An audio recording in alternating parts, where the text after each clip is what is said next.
nosso presidente já determinou ao Ministério da Defesa que faça as comemorações devidas com relação a 31 de março de 1964, incluindo uma ordem do dia patrocinada pelo Ministério da Defesa que já foi aprovada pelo nosso presidente. No dia 31 de março, véspera do aniversário de 55 anos do golpe militar, que instaurou uma ditadura que durou 20 anos no Brasil, o governo federal divulgou um vídeo elogiando o golpe. Se você tem a mesma idade que eu, pouco mais, pouco menos. Segundo o jornal Estado de São Paulo, o vídeo foi divulgado através da conta de WhatsApp utilizada pela Secretaria de Comunicação da Presidência e traz como conteúdo a mesma crença que Bolsonaro e alguns de seus ministros já propagaram acerca do ocorrido em 64. Vossa Excelência perguntava se eu considero 1964 um golpe. Não considero um golpe, considero que foi um movimento necessário para que o Brasil não se tornasse uma ditadura. Eu estou muito feliz porque eu mostrei que realmente, hoje em dia, grande parte da população entende que o período militar não foi ditadura como a esquerda sempre pregou.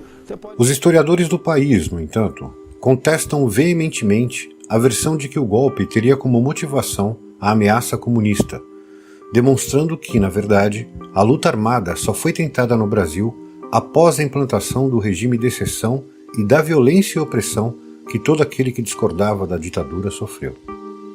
Do ponto de vista político, existia um propósito, a convicção de setores militares, mas também de setores civis, de que era preciso interromper o regime populista de João Goulart, que estava levando o país à República Sindicalista e da República Sindicalista ao comunismo. Começou a grande campanha de envenenar o país, envenenar a classe média contra o governo, descrevendo o Jango como comunista e como perigoso. E Jango, eu já disse, é impossível pensar que o Jango fosse comunista, o grande fazendeirão que ele era. Ele era generoso, era patriota e sabia que o Brasil pode se alargar como os Estados Unidos alargou sua sociedade dentro do capitalismo para mais gente comer. A exemplo de Goebbels, ministro da propaganda de Hitler, o apresentador repete várias vezes: O exército nos salvou. O exército nos salvou. O exército nos salvou. Como se ao repetir uma mentira muitas vezes, ela pudesse se tornar verdade. Resta a pergunta: o exército, em 64, nos salvou de quê? Não teria sido ele, o exército, já que em 61 pretendia impedir que o vice-presidente João Goulart assumisse a presidência após a renúncia de Jânio Quadros? Não teria sido ele, o exército, que alegara que Jango era um agente da subversão do país e perigoso à segurança nacional por ser identificado com o comunismo internacional? Logo ele, Jango, um burguês fazendeiro e liberal, embora preocupado com direitos humanos e com a miséria generalizada no país? Pois foi o golpe frustrado de 61 e com a ajuda dos Estados Unidos e seu macartismo que os militares inventaram uma ameaça comunista que justificasse o golpe, a tomada do poder e a submissão total da população brasileira a um regime autoritário e ao capital internacional. Não esqueçamos que 61 marca o rompimento das relações entre Estados Unidos e Cuba, de Fidel Castro, logo após este declarar alinhamento ideológico ao bloco soviético. O vídeo, porém, acerta em uma coisa. Era assim, conforme afirma o narrador, um tempo de medos e ameaças. E ele foi implantado pelo Exército Brasileiro através dos militares e civis que protagonizaram e permitiram que nossa liberdade fosse sequestrada com violência e opressão. Hoje, sem golpe, democraticamente, estamos entregues a um homem truculento, preconceituoso e incompetente, que homenageia torturadores, ditadores e pedófilos. A minha homenagem ao nosso general Alfredo Stroessner. Enquanto procura aprovar leis que reduzem os direitos da população a favor do privilégio dos bancos, militares e marajás da política. A nosso ver, esse presidente comete crime de responsabilidade e desdenha o regime que o elegeu, e a Constituição que ele jurou cumprir ao incentivar comemorações acerca de um regime de exceção que causou tanta dor a tanta gente. Outro acerto indireto do vídeo é a frase: não dá para mudar a história. Tentar mudar a história é algo que vem sendo feito por think tanks como Brasil Paralelo, MBL e figuras como Olavo de Carvalho e seus asseclas.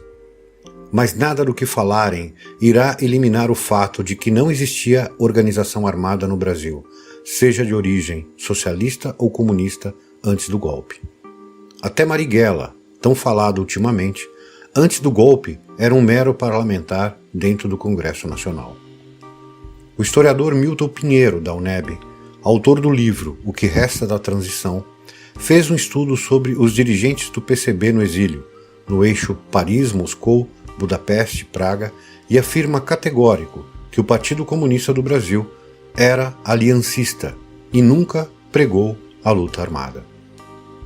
Olha, é bom registrar que o PCB, durante o golpe, no seu processo inicial, era o partido hegemônico da esquerda brasileira. A gente poderia dizer que o PCB era hegemônico naquele período, como o PT foi e é, de certo modo, até o momento inicial da eleição de Lula, né? O PCB, mesmo não defendendo a luta armada, foi profundamente atacado, né? Propôs a resistência democrática, as eleições diretas, tudo isso. Então os números do ataque ao PCB são extraordinários, né? Ou seja, o PCB teve 1.300 pessoas, militantes do partido, entre dirigentes e militantes de base, presos e processados, né, em 868 processos, que na maioria das vezes um tinha mais de uma pessoa, outros tantos não. Teve quase 5.000 exilados para várias partes do mundo, em especial para a França, para Portugal, para a Itália, né, para a Inglaterra, mas também muito para o leste europeu, Hungria, Tchecoslováquia naquele período, União Soviética e até China, outros países do mundo. E teve, a partir de 74, especificamente com o acirramento da ditadura sobre o PCB, teve 40 mortos, ou seja, foram assassinados 40 pessoas do PCB, dos quais 10 membros do Comitê Central, quase um terço do Comitê Central, que era a direção do partido. Então foi um ataque extremamente violento ao Partido Comunista Brasileiro, né? São números estarrecedores que constam na Comissão da Verdade, que constam no dossiê Tortura Nunca Mais, para quem quiser se aproximar. É o partido que mais sofreu. Dilma Rousseff, ex-presidenta deposta em 2016, afirmou em passado recente: a mentira na democracia é um crime, em uma ditadura é obrigação. Contra o comunismo, pela nossa liberdade, contra o Foro de São Paulo, pela memória do coronel Carlos Alberto Brilhante Ustra, o pavor de Dilma Rousseff. Qualquer comparação entre a ditadura militar e a democracia brasileira só pode partir de quem não dá valor à democracia brasileira. Eu tinha 19 anos, eu fiquei 3 anos na cadeia e eu fui barbaramente torturada, senador. E qualquer pessoa que ousar dizer a verdade para interrogadores compromete a vida dos seus iguais. Entrega pessoas para serem mortas. Eu me orgulho muito de ter mentido, senador, porque mentir na tortura não é fácil. Agora, na democracia se fala a verdade. Diante da tortura, quem tem coragem, dignidade, fala mentira. O governo e seus aliados ainda estão numa ditadura mentalmente. Mentem, causam terror, medo e propagam ameaças infundadas.